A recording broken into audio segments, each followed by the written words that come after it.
Falhamos a vida, menino? Creio que sim, mas todo mundo, mais ou menos, a falha. Isto é, falha-se sempre na realidade aquela vida que se planeou com a imaginação. Disse, vou ser assim, porque a beleza está em ser assim. E nunca se é assim. É-se invariavelmente assado, como dizia o pobre Marquês. Às vezes melhor, mas sempre diferente. O português nunca pode ser homem de ideias, por causa da paixão da forma.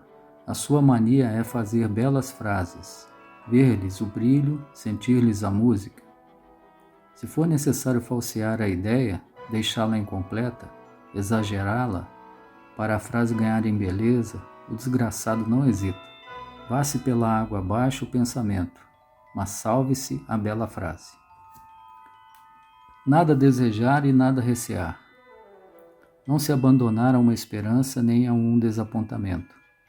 Tudo aceitar, o que vem e o que foge, com a tranquilidade com que se acolhem as naturais mudanças de dias agrestes e de dias suaves.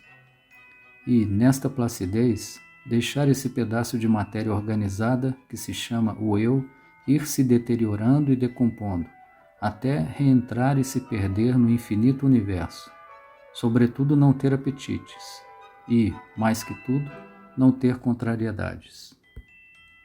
Por fim, em que consistia a diplomacia portuguesa? Numa outra forma da ociosidade, passada no estrangeiro, com o sentimento constante da própria insignificância. Antes, o chiado. Ega, alter ego de essa, em suma, concordava. Do que ele principalmente se convencera, nesses estreitos anos de vida, era da inutilidade do todo o esforço. Não valia a pena dar um passo para alcançar coisa alguma na terra, porque tudo se resolve, como já ensinara o sábio do Eclesiastes, em desilusão e poeira. Pedro da Maia amava. Era um amor a Romeu, vindo de repente numa troca de olhares fatal e deslumbradora.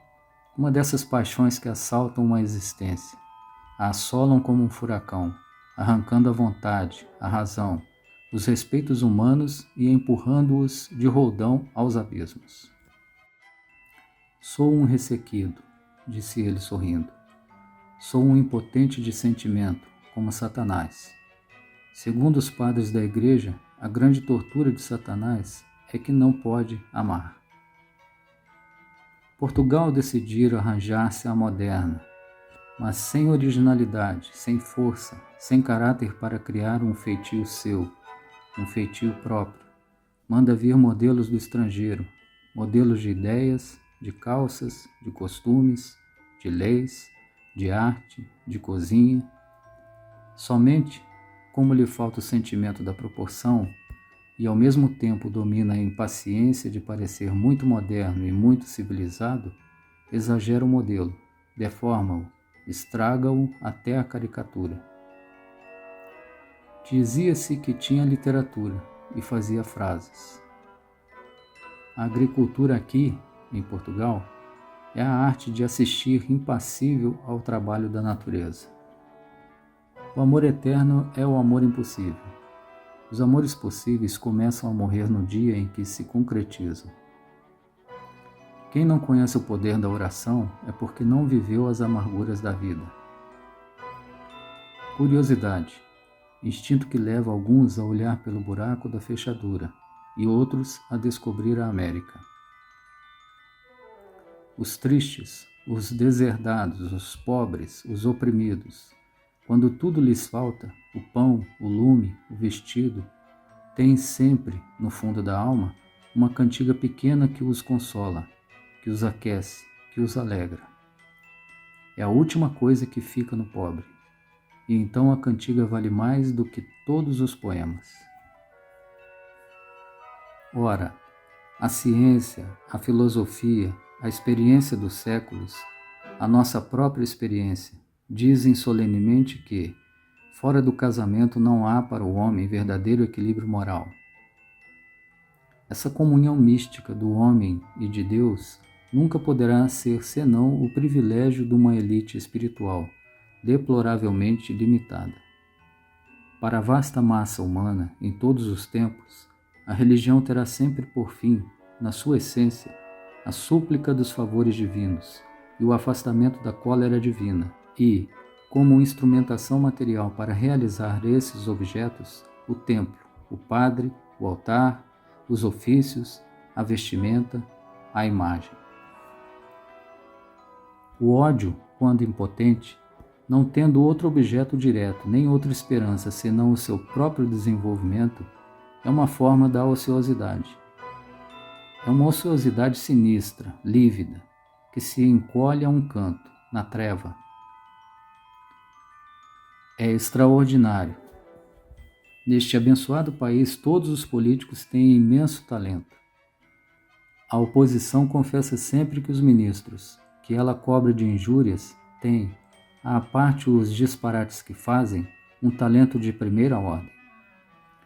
Por outro lado, a maioria admite que a oposição, a quem ela constantemente recrimina pelos disparates que fez, está cheia de robustíssimos talentos.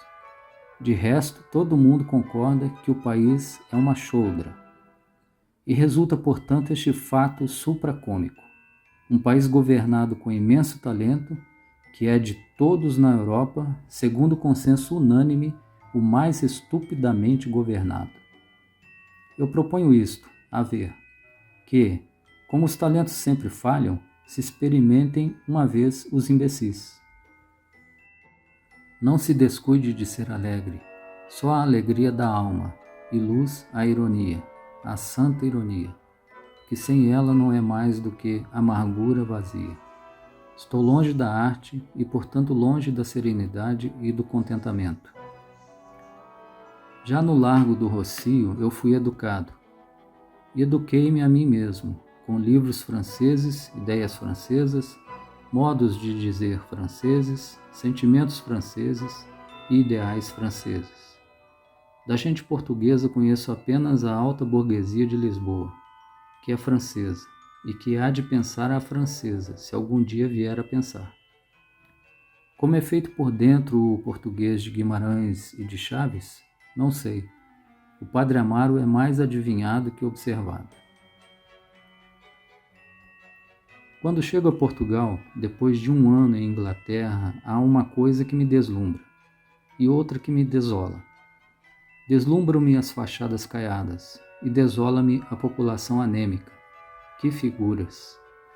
O andar desengonçado, o olhar mórbido e acarneirado, cores de pele de galinha, um derreamento de rins, o aspecto de humores linfáticos, a passeata triste de uma raça caquética em corredores de hospital, e depois um ar de vadiagem, de hora que vou, sim senhor, de madracice, olhando em redor com fadiga, o crânio exausto e a unha comprida, para quebrar a cinza do cigarro, a catita.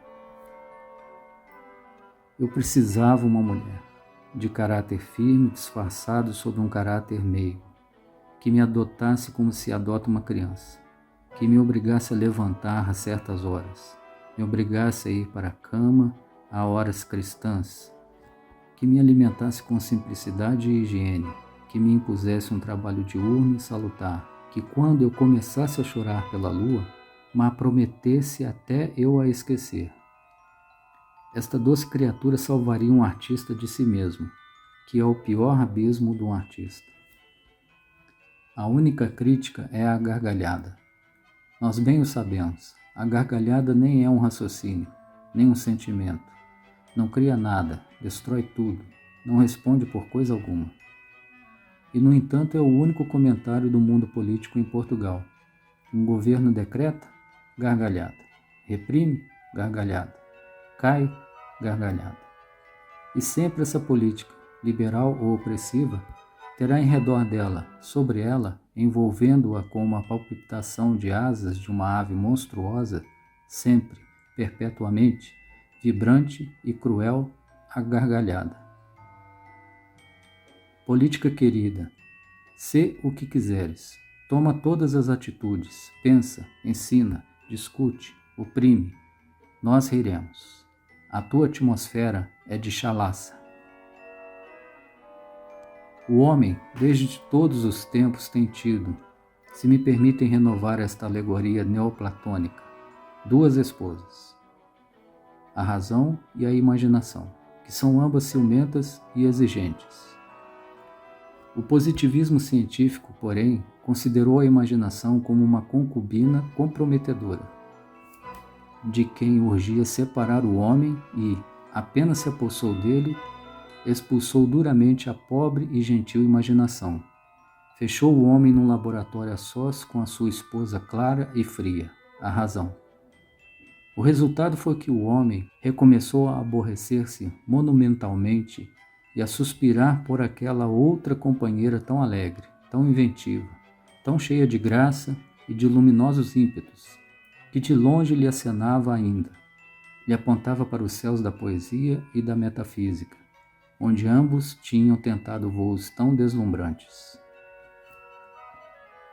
Agora que o espírito, tendo uma consciência mais segura do universo, se recusa a crer na capciosa promessa das religiões de que ele não acabará inteiramente e irá ainda, em regiões de azul ou de fogo, continuar a sua existência pelo êxtase ou pela dor. A única esperança que nos resta de não morrermos absolutamente como as couves é a fama, essa imortalidade relativa que só dá a arte. A arte é tudo. Tudo, o resto é nada.